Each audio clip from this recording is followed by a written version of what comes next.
Self realisation करो। ये बात बताई जाती है कि अपना खुद का अपना देखो कि मैं क्या हूँ, अपने को रियलाइज़ करो, अपने को समझो।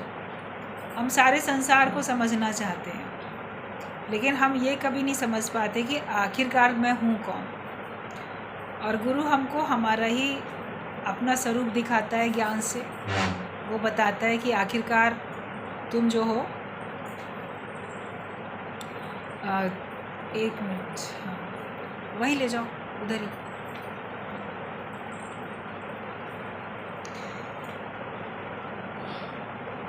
बीच में डिस्टर्ब हो जाता है कभी कभी। सत्संगी लोग जो पुराने हैं, आने वाले, उनको भी नहीं समझ में आता है कैसे क्या करना है, तो वाणी बीच में डिस्टर्ब होती है।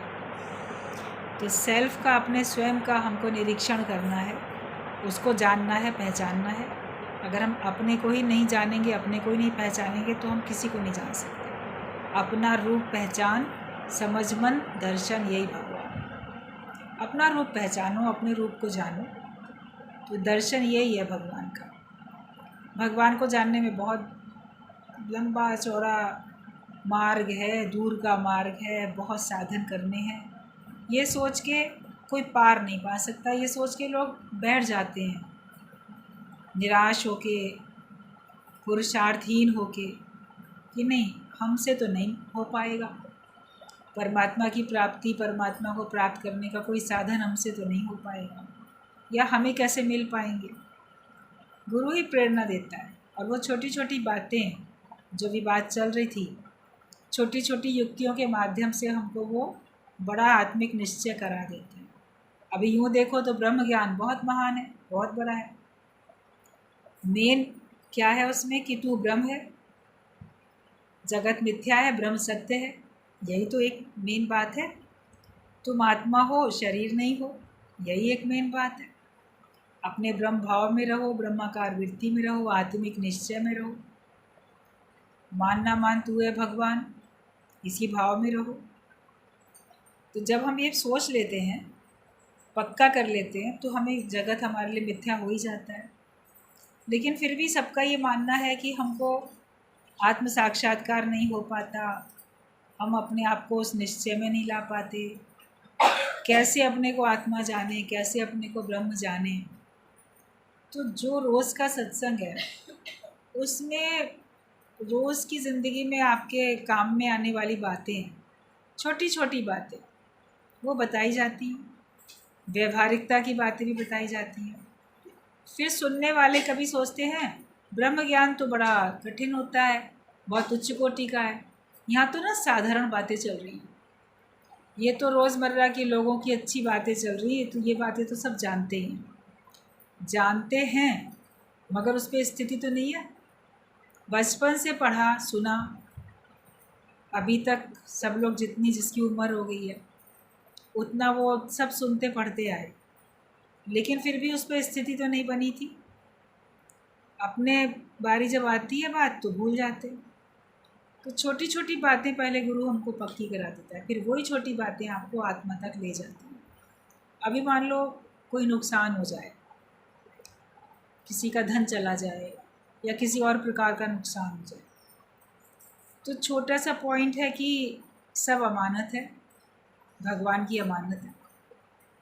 तुम्हारा है ही नहीं, भगवान ने दिया था, भगवान का था। भगवान की मर्ज़ी से जब तक तुम्हारे पास रहता है धन या कुछ और, वो तब तक रहता है, उसके अलावा तो नहीं रहता। तो सब अमानत है।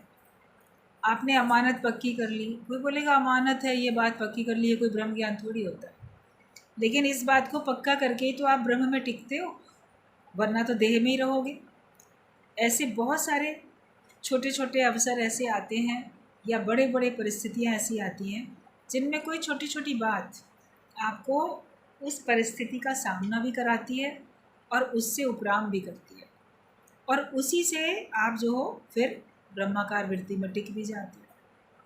तो हमारे ब्रह्म भाव को जगाने के लिए, ब्रह्म भाव में टिकाने के लिए ये जो छोटे छोटे पॉइंट्स हैं, ये सहायक होते हैं।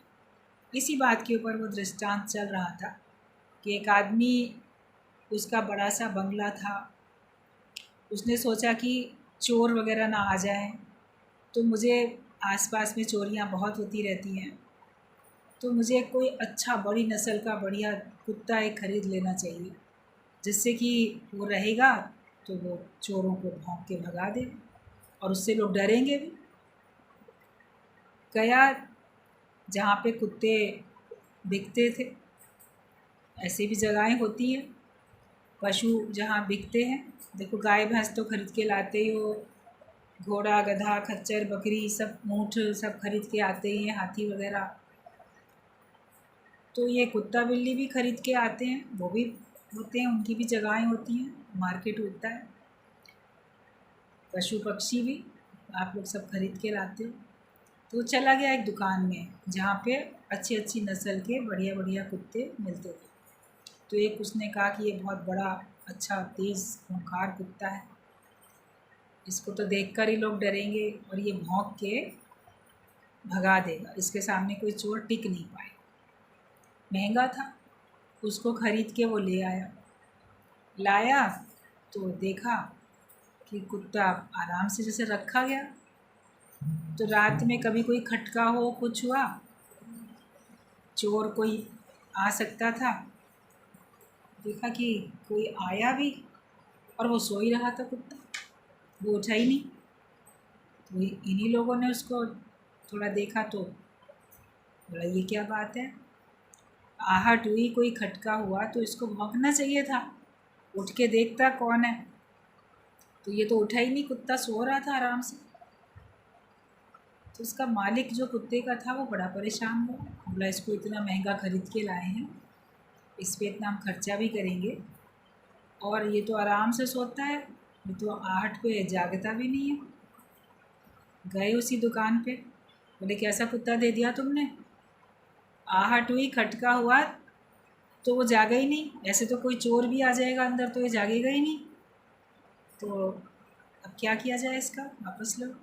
बोला अरे वो कोई बात नहीं, वो ऐसे ही है, लेकिन मैं जो हूँ तुमको 2-4 छोटे छोटे कुत्ते दे रहा हूँ, वो ले जाओ।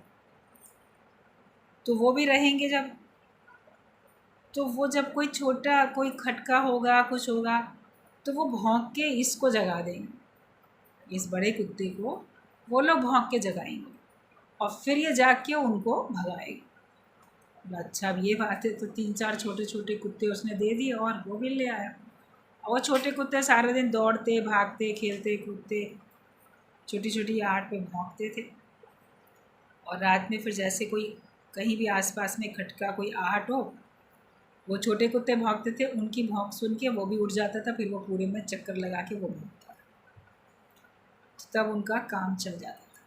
तो ये तो एक दृष्टांत हुआ, सिद्धांत बहुत अच्छा कि जो छोटे छोटे पॉइंट्स हैं ये सारा दिन हमारे दिमाग में घूमते रहते हैं। हम सत्संग सुनते हैं तो ये सारा दिन हमारे दिमाग में घूमते हैं। कोई परिस्थिति आती है तो आपको पहले कोई छोटा पॉइंट सत्संग का याद आता है, जैसी भी परिस्थिति आती है उसी हिसाब से उससे रिलेटेड आपको तुरंत सत्संग में सुनी हुई कोई एक छोटी सी बात याद आ जाती है, और वो पहले वो बात याद आती है और उसके बाद आपको ध्यान आता है नहीं मैं तो आत्मा हूँ, मैं तो देह नहीं हूँ। तो उस पॉइंट ने आपकी आत्म जागृति आपकी करा, जैसे उसको जगा दिया। जो हमारी ये ब्रह्माकार वृत्ति सोई हुई है तो उसको वो पॉइंट जो होता है छोटा छोटा वो जगा देता है, सुजागी हमारे अंदर में आ जाती है। तो ये नहीं सोचो कि सत्संग में छोटी छोटी बातें क्यों बताई जाती हैं, साधारण बातें क्यों बताई जाती हैं, अमानस समझो और ये समझो ये ना करो, बहुत सारी बातें होती हैं। अधिकार नहीं रखो, अधिकार रखोगे तो धिक्कार मिलेगा, वैराग्य लो अपना कुछ नहीं है, सब छोड़ के जाना है, इच्छा ही अज्ञान है, कितनी कितनी बातें छोटे छोटे पॉइंट्स हैं। तो ये साधारण बातें सुनने में आती हैं, देखने में सुनने में पढ़ने में साधारण बातें आती हैं, मगर इन्हीं बातों पे स्थिति बनाने से आपका आत्मभाव पक्का होता है। ये उससे जुड़ी हुई है ये बात, वरना हर बात में आप कह ही नहीं सकते कि मैं आत्मा हूँ। लेकिन हमको इतनी तकलीफ़ हो रही है, इतनी परेशानी हो रही है, बीमारी है, पेट में दर्द हो रहा है, कैसे बोले हम आत्मा। अब बीमार हैं, पेट में दर्द है या कहीं दर्द है, मैं आत्मा हूँ बोला ही नहीं जाता उस समय पे। मगर उस समय आप ये बोल पाते हो कि शरीर में बीमारी आ रही है, शरीर में है, मैं इसको देखने वाला हूँ। पहले ये बात पक्की होती है कि शरीर जो है इसमें आई है, सर में दर्द हो रहा है, पेट में दर्द है, इधर दर्द है, ये है, वो शरीर में हो रहा है, मैं इसको देखने वाला हूँ। फिर आपको तुरंत है कि हाँ मैं तो आत्मा हूँ, मैं तो देखने वाला हूँ। ये तो 5 तत्वों की देह है। शरीर की मृत्यु होती है, किसी की थोड़ी होती है। 5 तत्व में मिल जाते हैं, तब आपको पक्का होता है कि हाँ मृत्यु होती नहीं है, वरना तो वियोग का दुख लगेगा। फिर जब ये जानोगे कि तत्व से कोई कहीं जाता ही नहीं है, वो तो वही रहता है। सोने के गहने टूट जाते हैं, सोने का आकार बदल जाता है, उसको भट्टी में डाल के पूरा आकार उसका हटा भी देते हो, मगर सोना तो फिर भी रहता है, गोल्ड तो फिर भी रहता है। तत्व से किसी का नाश होता ही नहीं है। तो जब ये सब बात पक्की करते हो तो दुख दूर होता है, आत्मा पक्की होती है। सत्संग में सुनने में जो शब्द भी आपको सुनने को मिले, वो सब आपको आत्मा तक पहुंचाते हैं, ब्रह्माकार वृत्ति तक पहुंचाते हैं। इसलिए कभी ये नहीं सोचना कि ये जो सत्संग में आज बात चली ना, ये तो हमारे काम की नहीं थी, ये तो ऐसी थी वैसी थी। कभी भ्रम संशय की बात चलती है, कभी अपने को माया से छुड़ाने के लिए कोई सी बात चलती है, तो आप बोलोगे ये तो व्यर्थ की बात हो रही थी। व्यर्थ का कुछ भी नहीं होता। जो भी कुछ सुनाया जाता है वो समस्या किसी न किसी की होती है, और देखा जाए तो वो कभी ना कभी सबके सामने वो समस्या आ सकती है या आई हुई पहले से होती है। उससे उपराम करने के लिए बात हमको बताई जाती है। सब कुछ हमारे लिए उन्नति के लिए। इसके लिए कभी भी ये नहीं बोलना कि सत्संग में ये बात क्यों बताई जाती है, संसार की बातें क्यों कभी चलती हैं, जगत की न्यूज़ क्यों बता दी, ऐसा क्यों किया, ये कोई ब्रह्म ज्ञान की क्लास है, इसमें ये संसार की बातें क्यों नहीं। मगर बैठे तो संसार में ही हो, व्यवहार तो वहीं से हो रहा है, और उसका असर तो तुम पे हो रहा है। असर ना होता हो तो फिर कोई बात ही नहीं हो, लेकिन असर तो हो रहा है। तो इसके लिए आपको हर बात में पक्का करना है। जाओगे भी फिर बाद में संसार के लोगों के बीच में उनका उद्धार करने के लिए, उनको ज्ञान पक्का कराने के लिए, तो वो तो अपनी संसारिक समस्याएं रखेंगे आपके सामने। आपके पास नहीं भी है वो समस्या, तो और लोग जो रखेंगे तो उनका निवारण कैसे करोगे। हर मर्ज़ का इलाज तो आपको पता होना चाहिए। डॉक्टर को हर दवाई पता होती है, कौन सी बीमारी में कौन सी दवाई देनी है। तो तुम्हें भी तो पता हो कौन सी समस्या में क्या समाधान करना है। अनुभव हमको दिलाने के लिए गुरु हमको बहुत सारी बातें बताता रहता है। तो हर बात को जो भी सुनाई देता है उसको प्यार से, ध्यान से समझो, सुनो, उस पर अपनी स्थिति बनो। तो सेल्फ रियलाइजेशन का अर्थ है कि अपने को महसूस करो कि तुम कौन हो, कहाँ से आए हो, कहाँ जाना है, और आने का मकसद क्या है, दुनिया में आने का उद्देश्य क्या था, क्यों आए इस दुनिया में। कभी सोचो, प्राणी सोच ज़रा, दुनिया में क्यों आया संसार में। उसका जवाब आपको ज्ञान जब होगा तो मिलता जाएगा कि सच बात है, कर्म का फल भोगने के लिए आए थे या अपना योग पूरा करने के लिए आए थे। किस लिए आए थे आपको पता चलेगा। आखिरकार मेरा जन्म क्यों हुआ था। अगर मैं पिछले जन्मों से ही ज्ञान के लिए प्रयास कर रहा था तो फिर ये एक जन्म मुझे क्यों मिला, मैं पिछले ही जन्म में मुक्त क्यों नहीं हो गया।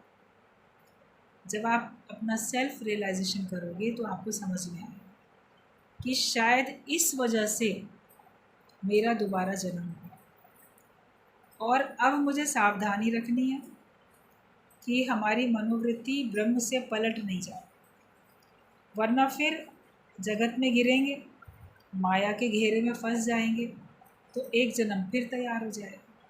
अगर अभी सावधानी नहीं रखी, मान लो आपको लगता है कि पिछले जन्म में कोई कामना थी, इच्छा थी, उसकी पूर्ति के लिए आपको आना पड़ा, और वो आप इस जन्म में आपकी पूरी हो गई। मगर सावधानी नहीं रहोगे तो कामना किसी दूसरे प्रकार की होगी, या आपके अंदर कोई मोह था, कोई लोभ था, कोई अहंकार था, किसी कारण से आपको दूसरा जन्म लेना पड़ा। एक मोह के कारण भरत धरी दो देह, सुनते हो बात हमेशा कि पता चलेगा कि हाँ उस कारण से लिया, तो उस बात पे पक्का करोगे अपने को कि अब ना गिरें। मगर बाकी किसी और बात में अगर कच्चे रह गए तो फिर किसी और वजह से जन्म लेना पड़ेगा। तो जो अज्ञानता का मूल कारण अपने को देह मानना, उससे छुटकारा पाओ, हर वक्त अपने को ब्रह्म जानो, तब फिर आप पक्का आपको हो जाएगा कि अब चारों तरफ मेरा मन कहीं नहीं जाता, कहीं भी नहीं जाता, किसी से कुछ भी नहीं चाहता, और जो है उसको मैं परिस्थिति को बहुत खुशी से स्वीकार करता हूँ, परमात्मा की ओर से आई परिस्थिति को, और मैं अपने आप में संतुष्ट रहता हूँ। तो फिर आपको अंदर से रियलाइज़ होगा कि अब मेरा दूसरा जन्म नहीं होगा। हर समय ब्रह्माकार वृत्ति में रहो, वरना अंत में भी अगर कहीं थोड़ी सी भी असावधानी रखी और फिर मन कहीं चला गया तो फिर हमारा जन्म हो सकता है। जब मन कहीं जाने लगे अपने स्वरूप से दूर, तो उसको वापस रोक लो। बोलो अगर यही मेरा अंतिम जन्म हुआ तो क्या हो? अंतकाल की वासना अनुसार, अंतकाल की भावना अनुसार तो कितने एग्जाम्पल सत्संग में सुनाए जाते हैं। इस कारण से वो जन्म मिल गया, तो उस कारण से वो जन्म मिल गया। दूसरे के प्रति, कर्म के प्रति सावधान भी रहो। अपना बोला हुआ किसी के लिए और उसके बोलने से दूसरे का दिल दुखा, वो भी आपका ऐसा कर्म बना कि आपको उसके कारण भी जन्म लेना पड़ सकता है। जो बात बताई जाती है कि गुरु का शिष्य था सिख, तो प्रसाद बांटते समय ऐसे ही भूसे गाड़ी में भूसा ढो के ले के जा रहा था एक भक्त। गर्मी थी, पसीना था, और भूसा तो उड़ के उसके भी बदन पे, मुँह पे चारों तरफ ऐसे चिपक गया था गर्मी के कारण से, पसीने में। और उसको वो भूसा अपने मालिक के यहाँ जहाँ पहुँचाना था वो देर हो रही थी। तो जब लंगर वो प्रसाद बट रहा था तो वो ऐसे आगे बढ़ के जल्दी मांग रहा था, मुझे ज़रा प्रसाद दे दो, मुझे प्रसाद दे दो। तो बांटने वाला जो था वो उसको डपट के भगा रहा था, कहते लाइन में जाओ, लाइन से मिलेगा। मतलब मुझे देर हो रही है, मुझे अपने सामान पहुंचाना है, भूसा पहुंचाना है, जल्दी दो, ऐसे वो चाह रहा था। तो उसको जब ऐसे उसने देखा ये क्यों बार बार उचक के आगे आ रहा है, तो उसने एकदम उसको डांट के बोल दिया, पीछे जाके लाइन में लगो, आगे खड़े हो जा रहे हो, आके शक्ल देखो अपनी बिल्कुल रीछ की तरह से। एक तो बेचारे का रंग भी काला ही होगा और ऊपर से पसीना इतना, और उसके ऊपर भूसा लगा हो, जैसे उसको बिल्कुल भालू रीछ की तरह उसने उसको कह दिया। और वो दुखी हो गया, लेकिन इतना टाइम नहीं था उसके पास कि वो लाइन में लगता। वो फिर बोला चलो जैसी भगवान तुम्हारी, गुरु की मर्जी, तो चला गया ऐसे ही बिना प्रसाद लिए। अब उसको उसने ऐसे कहा था कि तुम रीछ की तरह सामने आ रहे हो, शब्द तो ये बोला। उस बोले हुए शब्द के कारण से उसको अगले जन्म में रीछ बनना पड़ा। कितनी कितनी सावधानी की हमें ज़रूरत है। कभी सोच के देखो कि वचन संभाल के बोलिए, वचन के हाथ ना पाओ। कब किसको क्या बोल देते हैं, अहंकार के कारण बोल देते हैं। अक्सर लोग अहंकार के कारण ही दूसरे को अपशब्द बोलते हैं, या श्रेष्ठ अपने को समझ के अहंकार के कारण से कुछ ऐसा बोलते हैं जिससे अगले का दिल दुख जाता है। उसके लिए हमें सावधानी रखनी है। कब कौन सा कर्म हमारा ऐसा बन जाए जिसके भुगतान करने के लिए हमको दूसरा जन्म लेना पड़े, तो ये रास्ता कितना दूर हो जाएगा हमारा परमात्मा को पाने का। एक तरफ से तो साधना करते आ रहे हैं, एक तरफ से गुरु के दर पे थे, वो तो गुरु का शिष्य ही था, सेवा में रहता था, तब तो उसको बांटने की भी, सेवा प्रसाद की भी मिली हुई थी। तो हर एक को तो वाहेगुरु का रूप समझो, हर एक को तो भगवान का रूप समझो। अपने मुंह से किसी के लिए भी गलत शब्द का इस्तेमाल हमें नहीं करना, मन से भी किसी के लिए बुरा नहीं सोचना, तभी सावधानी हो सकती है। नित नित कर्म नए बन जाते, मन वाणी और तन से। मन से भी नए कर्म बनते रहते हैं। कभी दृष्टांत आप लोगों ने सुना है कि कर्म का फल किसको मिलेगा, ये कर्म हुआ, इसमें दोषी कौन है। एक बार एक राजा ने आयोजन किया, कोई यज्ञ वगैरह पूजा का आयोजन किया, सबको बुलाया गया, ब्राह्मणों को और सबको, नगर के लोगों को सबको बुलाया गया। तो रसोइये जो थे, अब जब बहुत बड़ा आयोजन होता है तो किसी बड़े स्थान में, खुले स्थान में ही खाना बनता है। जो भी ये आप लोग भी कभी हलवाई वगैरह लगाते हो तो कहीं पार्क के एक कोने में वो बना रहे होते हैं, कहीं पे बिछा देते हैं, कहीं कुछ करते हैं, खुले खुले में या छत पे या कहीं आंगन में से खुले में ही बनाते हैं, बड़ी बड़ी भट्टियाँ होती हैं। तो वो बना रहे थे रसोइये खाना, तो उसमें एक चील ने एक सांप को पकड़ लिया और सांप को मुंह में लेके चील उड़ती हुई जा रही थी। तो जैसे कस के उसका गर्दन कुछ पकड़ी सांप की, चील ने अपने पंजों से, मुख से, चोंच से अपनी, तो जब वहाँ बन रही थी खीर, नीचे खीर बन रही थी, तो जब उसके ऊपर से वो उड़ती हुई गई चील सांप को लेके, तो सांप के गर्दन दबी, मुख से जहर की बूंदें जो थी उसकी निकल गई टपक कर, और वो उसी खीर में गिर गई जाकर। कोई जान ही नहीं पाया, किसी ने देखा ही नहीं, जान नहीं पाया। अब चील ने भी जानबूझ के वहाँ पे जहर नहीं डाला, उसे तो पता ही नहीं। सांप ने भी जानबूझ के उसमें नहीं डाला, उसको पता ही नहीं। हलवाइयों ने भी नहीं देखा, ऐसे कुछ बूंदें ऊपर से टपक के गिर गई, नहीं ध्यान दिया, तो उन्होंने भी जानबूझ के नहीं डाला। और जो आयोजन कर रहा था राजा, उसने भी नहीं जानबूझ के डाला, किसी को पता ही नहीं। सारा कुछ जो हुआ तो सहज और अनजाने में हुआ ना।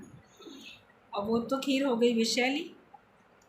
और पहले पूजा करने के बाद जब पहले ब्राह्मणों को खिलाया जाता है, जब उनको खिलाया गया पहले, तो विषैली खीर खा के सभी की उसी समय तबीयत खराब होने लगी, और इतना तेज़ वो विष था, मृत्यु हो गई उन लोगों की। अनेकों ब्राह्मणों की मृत्यु एकदम हो गई। बोले अरे ये क्या हुआ, कैसा खाना है। तो मालूम पड़ा कि इस खीर में, खीर खिलाई गई थी इनको पहले पहले, इसमें ज़रूर विष।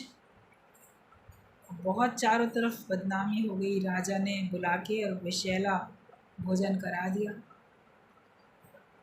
अब राजा के ऊपर भी दोष नहीं। तब कहता है ये जो इतने लोगों की हत्या हुई है, मृत्यु हुई है, इसके लिए दोषी किसको माना जाए।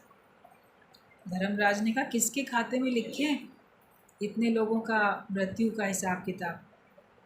तो भगवान ने कहा थोड़ा सा इंतज़ार करो, थोड़े दिन बाद बताएंगे इतने लोगों की मृत्यु का दंड किसके खाते में जाना चाहिए।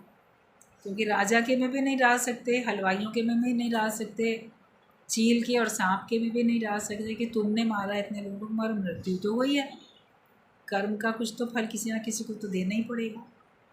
तो भगवान ने कहा थोड़े दिन रुके रहो, बताएंगे किसको देना है, अभी इसको ऐसी पेंडिंग में छोड़ दो। और कुछ दिन के बाद में वहाँ तो चारों तरफ बड़ा हो गया शोर, ऐसा हुआ वैसा। कोई एक थोड़े दिन के बाद में उसी नगर में कोई एक यात्री बाहर से कोई आया, राहगीर, तो उसने उस नगर में घुसने के बाद पूछ रहा था कि कैसे मैं कहाँ जाऊँ राजा से मिलने, वो कहीं हमको ठहरने के लिए आश्रय दे देगा एक दिन के लिए, किसी काम से आया है कोई व्यापारी कोई। तो उसने जो भी दरवाज़ा ऐसे खुला हुआ था, महिलाएं अक्सर ही घर के काम करके दरवाजे पे बाहर इधर उधर दिख जाती हैं, तो उसने किसी एक स्त्री से पूछा कि मैं यहाँ पर आया हूँ, सुना है यहाँ का राजा बड़ा दयालु है और वो अतिथियों का सत्कार करता है, कोई अतिथि गृह हो, कोई धर्मशाला कुछ ऐसी हो, मैं रुकना चाहता हूँ, मैं कहाँ ठहरूँ, यहाँ पे अजनबी हूँ। तो उसने कहा अरे कहीं भी ठहरो, राजा के पास तो जाना ही नहीं। वो राजा की निंदा करने लगी वो महिला।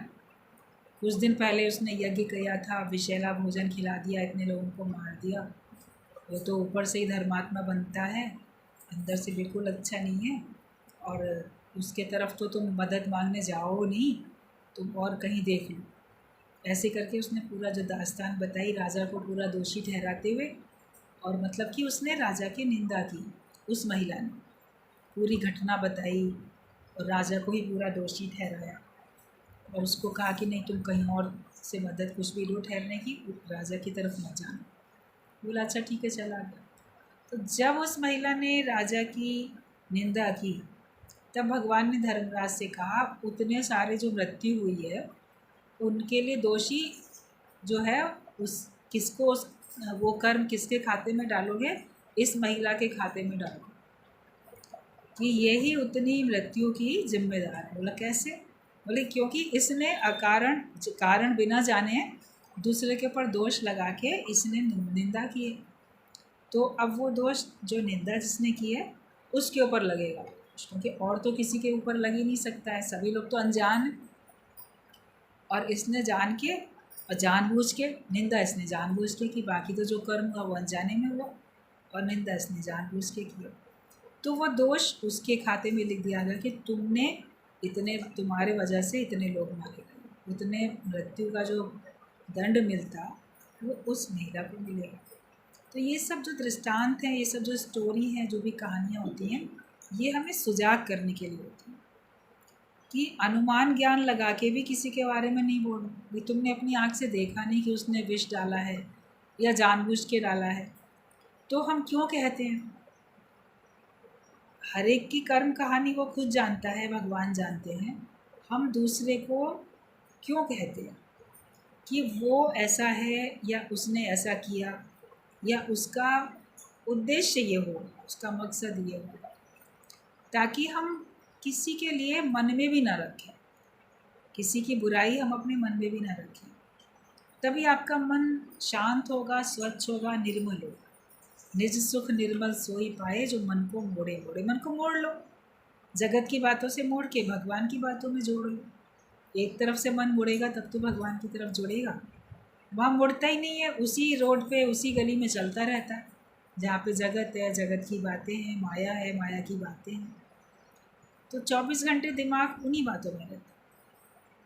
कब हम फ्री होते हैं? कब हम शुद्ध मन से परमात्मा का मनन चिंतन करते हैं? कितनी देर? पूजा करने बैठोगे तो शायद थोड़ी देर मन लग जाए, शायद। उसमें भी आप देखोगे कि आपका मन दसों दिशाओं में घूम सकता है, जा सकता है।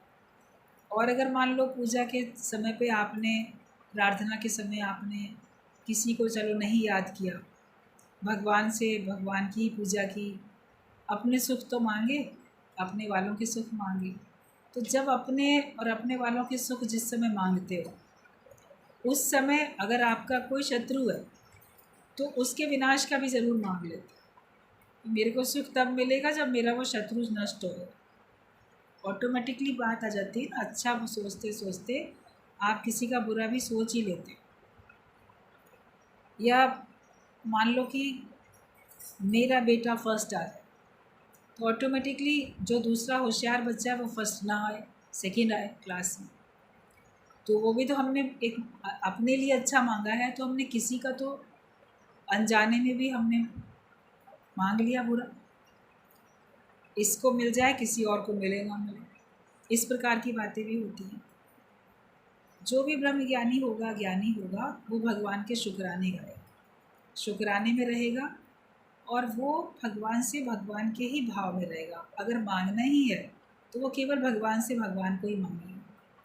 वो ये सब नफ़ा नुकसान माया का, इन सब बातों में उसका मन जाएगा ही नहीं। सावधानी कितनी चाहिए, केवल अपना ही भला मांगो तो भी बात है, मगर उसमें फिर किसी का बुरा, वो सावधानी होते होते ठीक है, किसी का भी नहीं सोचना, किसी का बुरा नहीं सोचना, मगर अपनी उन्नति सोचनी, अपना भला सोचना, तो आप करोगे। लेकिन अपना भला होने में किसी का नुकसान ना हो जाए, वो भी तो सावधानी रखनी कि मेरा भला हो, भले औरों का नुकसान होता है तो हो जाए। अभी जो लोग ब्लैक मार्केटिंग करते हैं, मिलावट करते हैं, नकली दवाइयाँ बनाएंगे, नकली ऐसी गलत चीज़ें बनाएंगे, मेरा भला हो जाए, अपना भला हो जाए, मगर उस चीज़ को इस्तेमाल करके कितने लोगों का बुरा हो जाए। अगर आपने दवाई नकली बना दी, इंजेक्शन नकली बना दिए, तो उसका फ़ायदा ही नहीं होगा, लोग महंगा महंगा ख़रीदेंगे, मगर उनके पैसे बर्बाद हो रहे हैं, उनकी बीमारी दूर ही नहीं हो रही है। या कभी तो होता है कि उसका उल्टा हो जाता है, नुकसान दे जाता है। यहाँ तक है ठीक है, फ़ायदा नहीं पड़ रहा है, लेकिन वो गलत दवाई, गलत इंजेक्शन से दूसरे का नुकसान जो हुआ, मेरा तो भला हुआ ना, किसी का होता जाए, हमको तो पैसे मिल जा रहे हैं ना। दूध में मिलावट तो फलों में, इसमें उसमें, सब्जियों में, हमारा फ़ायदा हो जाए। फिर जो उन सब्जियों को खाए, जो उन फलों को खाए, जो उस दूध को पिए, उसका जो नुकसान हो रहा है वहाँ पे ध्यान ही नहीं जाता। तो वो भी तो हम दोषी हैं ना। फिर आप बोलो मैं तो अपने भले के लिए करता हूँ, तो अपने भले के लिए भी ऐसे काम करो, ठीक है, अपनी उन्नति करो, माया की उन्नति चाहिए वो करो, लेकिन दूसरे का नुकसान तो ना हो ना उसमें। आप ईमानदारी से अपना बिजनेस करो, अपना कार्य करो। ये कर्म के प्रति सावधानी सुजागी हमको ज्ञान से मिलती है, तो हम बचते जाते हैं बद कर्मों से, फिर हम बचते चले जाते हैं और फिर हम आत्मिक निश्चय में भी आ जाते हैं। जो इन कर्मों में, बद कर्मों में पड़ा रहेगा तो आत्मिक निश्चय कैसे करेगा? कहने के लिए कोई कुछ भी कह रहा, लेकिन जब तक उसका व्यवहार शुद्ध नहीं है तब तक उसका परमार्थ भी सिद्ध नहीं हो सकता। तो गुरु हमको व्यवहार की भी सिद्धि और परमार्थ की भी सिद्धि दोनों बताते हैं कि दोनों हम ठीक तरीके से कार्य कर सकते हैं। तो हम ये देखें कि यहाँ दुनिया में आने का मेरा मकसद क्या है, भगवान ने मुझे क्यों भेजा। ज्ञान होगा, विवेक खुलेगा, तो आपको लगेगा भगवान ने मुझे भगवान की प्राप्ति के लिए, जन्म मरण के चक्कर से छुटकारा पाने के लिए भेजा। रमण महर्षि ने जज को ज्ञान नहीं सुनाया, और जब उसने पूछा कि मैं कौन हूँ तब ज्ञान दिया। कोई जज आया उसके पास तो उसको अलग से कोई ज्ञान सुनाया ही नहीं, औरों से बातचीत करते रहे। तो उसको लगा कि यार आपने मेरे से बात नहीं की। उसको लग रहा था कि सब जानते होंगे मैं इतना बड़ा जज आया हूँ, और भी लोगों ने कहा होगा जज साहब आए हैं आज तो सत्संग सुनने के लिए। तो उसने कहा पहले आप बताओ तुम कौन हो। कहता है मैं तो जज हूँ। बोला नहीं, पहले जानो मैं कौन हूँ। ये तो तुम्हारा पद है, ये तो ये है। तो वो बोला जब तुम्हारे अंदर ये सवाल उठेगी मैं कौन हूँ, तब तुमको ब्रह्म ज्ञान मिलेगा। वरना हर एक को ये सवाल कहाँ उठता है मैं कौन हूँ। किसी से भी पूछो तुम कौन हो तो तुरंत अपने बारे में बताता है, मैं हिंदू हूँ कि मुसलमान हूँ, क्रिश्चियन हूँ कि सिख हूँ, कौन हूँ, या मैं किस देश का हूँ, या मैं किस परिवार का हूँ, या मेरा क्या व्यवसाय है, मैं ये हूँ। कुछ ना कुछ तो अपना बोलते हैं। कौन बोलता है कि मुझे पता ही नहीं मैं कौन हूँ। ये तो जो उच्च कोटि का जिज्ञासु होगा वो जानेगा कि आखिरकार पता चले ना मैं हूँ कौन। ये भी तो प्रश्न विवेक खुलने के बाद ही जागृत होता है कि जिस जगत को कहते हो अपना वो भी अपना नहीं है, जिस शरीर को कहते हो अपना वो भी अपना नहीं है, तो आखिरकार तो मैं हूँ कौन। ये देह धारण करने से पहले मैं कौन था, आगे मैं क्या रहूँगी, वास्तव में मैं कौन हूँ। गुरु पहले हमारे अंदर में ये प्रश्न जगाता है।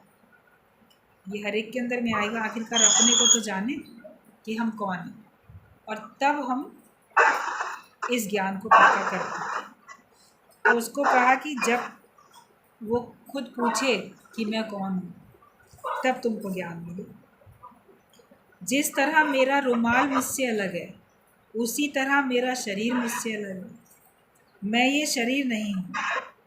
जो कहता है मैं शरीर हूँ तो वो बताए कि वो कैसे ये शरीर है। वो तुम कहते हो नहीं हम तो शरीर है, तो बताओ तुम कैसे शरीर हो। लोग पूछते हैं ना बताइए हम भगवान कैसे हैं, बताओ हम आत्मा कैसे हैं, बताओ हम ब्रह्म कैसे हैं। तो गुरु पूछता है बताओ तुम शरीर कैसे, तो हम बता दें तुम ब्रह्म कैसे। तो ये तो 5 तत्वों की देह धारण की है, तो परिवर्तनशील है। बचपन में कुछ और था, जवानी में कुछ और, बुढ़ापे में कुछ और, बदलता रहता है। शरीर के बदलने से तुम थोड़ी बदल जाते हो, शरीर का नाम बदलने से तुम थोड़ी बदल जाते हो, तुम तो वही रहते हो। पहले मेरा ये नाम था, मेरा ये नाम हो गया। बचपन में कुछ और नाम होता है, स्कूल में जाते हैं बच्चे, कुछ और नाम लिख जाता है, कभी उनको नाम पसंद नहीं आता, बोर्ड के एग्ज़ाम होने से पहले वो अपना नाम बदल के उसमें लिखा देते हैं कि हमको ये नाम नहीं, अब मेरा ये नाम है। कभी और बाद में भी कोर्ट के ज़रिए लिखवा देते हैं कि अब मेरा ये नाम बदल गया, अब मेरे को इस नाम से पहचाना जाएगा। तो नाम तो बदला मगर वो व्यक्ति थोड़ी बदला, वो तो वही रहता है। तो हमें अपने आप को पहले जानना है कि मैं हूँ कौन। तो जिस तरह मेरा रुमाल मुझसे अलग है, उसी तरह ये मेरा शरीर भी मुझसे अलग है। शरीर की अपनी कोई हस्ती नहीं है। जिसको तुम सत्य समझते हो शरीर को, उसका आज नाम निशान ही नहीं है। जिसको भी सच समझते हो तो कभी देखोगे उसका आज नाम निशान भी नहीं है। कितने चले गए दुनिया से जिनके शरीर मिट गए। तो शरीर का तो नामो निशान ही मिट गया, तो तुम कैसे हो। इसलिए ये शरीर असत, आत्मा हमेशा रहती है। ज्ञान के बाद तुम्हें ये महसूस होगा कि मैं शरीर में रहते हुए भी शरीर से अलग हूँ। ज्ञान के बाद तुम्हें ये बात महसूस हो जाएगी कि शरीर के रहते हुए भी मैं तुमसे अलग हूँ। तो सुजाग अवस्था में रहो हर समय, मैं कौन हूँ इस बात को याद करके रखो। फिर जो भी कार्य होगा वो आपको बंधन में नहीं लाएगा। उस कार्य को आप करते हुए अपने को मुक्त महसूस करो।